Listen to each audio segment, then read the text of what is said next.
So good morning student. अब आज हम पढ़ रहे हैं बेटा स्विचिंग टेक्निक। स्विचिंग टेक्निक में क्या होता है, जहाँ पर जो लार्ज नेटवर्क होता है वहाँ पर एक या एक से ज़्यादा जो हमारे होते हैं पाथ होते हैं ट्रांसमिट करने के लिए डेटा सेंडर टू रिसीवर। ठीक है, तो सिलेक्शन ऑफ पाथ कैसे होता है, जितने भी हमारे अवेलेबल ऑप्शंस है उसमें से हमें सेलेक्ट करना पड़ता है पाथ।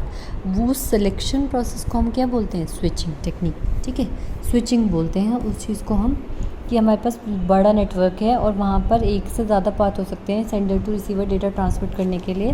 तो अब हमें किस जो बेस्ट सूटेबल हमारा पाथ है उसको यूज़ करते हुए सेंडर टू रिसीवर हम डेटा भेजते हैं, तो उसको हम बोलते हैं स्विचिंग टेक्निक। इसके अंदर एक आती है हमारी सर्किट स्विचिंग। सर्किट स्विचिंग क्या होता है, इस स्विचिंग टेक्निक में एक डेडिकेटेड पाथ बनाया जाता है सेंडर्स और रिसीवर के बीच में। तो जैसे ही कनेक्शन एस्टेब्लिश होगा, ठीक है, तो एक पाथ बन गया। ये सपोज सेंडर है, ये रिसीवर है, सेंडर रिसीवर के बीच में एक डेडिकेटेड पाथ है कि इसी से ही डेटा ट्रांसमिट होगा। जैसे ही हमारा जो ट्रांसमिशन है, पूरा डेटा हमारा ट्रांसफ़र हो चुका है, तो हमारा कनेक्शन क्या हो जाता है, टर्मिनेट हो जाता है। ठीक है, तो एंड टू एंड पाथ दिख ही रहा है। ठीक है, तो उसके एक एंड टू एंड पाथ की रिक्वायरमेंट है जब कम्युनिकेशन होने से पहले। जब सेंडर सेंड करता है कोई डेटा, वॉइस, वीडियो, ठीक है, तो रिक्वेस्ट सिग्नल सेंड करता है रिसीवर को कि भाई मैं डेटा सेंड करना चाहता हूँ। तो रिसीवर ये देखते हुए कि कोई और चैनल से ट्रांसमिशन नहीं हो रहा है, रिसीवर क्या कहता है, एक्नॉलेजमेंट मैसेज भेजता है, ये इंश्योर करने के लिए कि जो हमारा पाथ है वो अवेलेबल है। ठीक है, जब वो भेज देगा सॉरी जब वो एक्नॉलेजमेंट भेज देगा तो डेटा ट्रांसफ़र हो जाएगा। ये यूज़ किया जाता है पब्लिक टेलीफोन नेटवर्क्स में। ठीक है, इसमें आप बेसिकली सर्किट स्विचिंग में करते हो, फिक्स डेटा ट्रांसमिट कर सकते हो एक टाइम पे। ठीक है, 3 फेसेस क्या होते हैं सर्किट स्विचिंग के, सर्किट को एस्टेब्लिश करना, ठीक है, फिर डेटा ट्रांसफ़र हुआ, फिर सर्किट को डिस्कनेक्ट कर दिया। इसका पहला एडवांटेज क्या है बेटा, कम्युनिकेशन चैनल डेडिकेटेड है। तो आपको पता है कि ये सेंडर है, ये रिसीवर है, इस पाथ से जाना है, ये सेंडर है, रिसीवर है, इस पाथ से जाना है। अब इन दो पाथ को यूज़ करना ही नहीं है, ये ही डेडिकेटेड पाथ है, इसी से ही ट्रांसमिशन होगा। फिक्स बैंडविड्थ होती है। ठीक है, तो बैंडविड्थ फिक्स होगी तो पता है कितना डाटा कितने टाइम में कौन सा ट्रांसमिट होगा।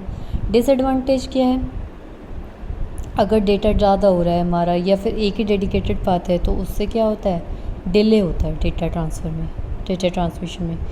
कनेक्शन को इस्टेब्लिश करने में, डेडिकेटेड कनेक्शन बनाने में अप्रॉक्स 10 सेकेंड लग जाते हैं, उस टाइम तक डाटा ट्रांसमिशन नहीं होगा।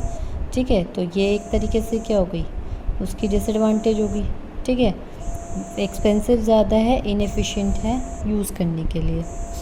बात कर लें पैकेट स्विचिंग की। पैकेट स्विचिंग के अंदर क्या होता है, स्विचिंग टेक्निक है जहाँ पर मैसेज सेंड किया जाता है एक बार में, लेकिन उनको छोटे छोटे पार्ट में करके इंडिविजुअली सेंड किया जाता है। इसको छोटे छोटे पार्ट जो हम कर रहे हैं वो पैकेट्स हो गए, उनको एक यूनिक नंबर दिया जाएगा और रिसीविंग एंड पे जब वो रिसीव होंगे तो उस टाइम भी उनको एक तरीके से करेक्ट ऑर्डर में लगाया जाएगा। हर पैकेट के अंदर एक हेडर होता है जिसमें source address, destination address, sequence number, ये सब चीज़ें होती हैं।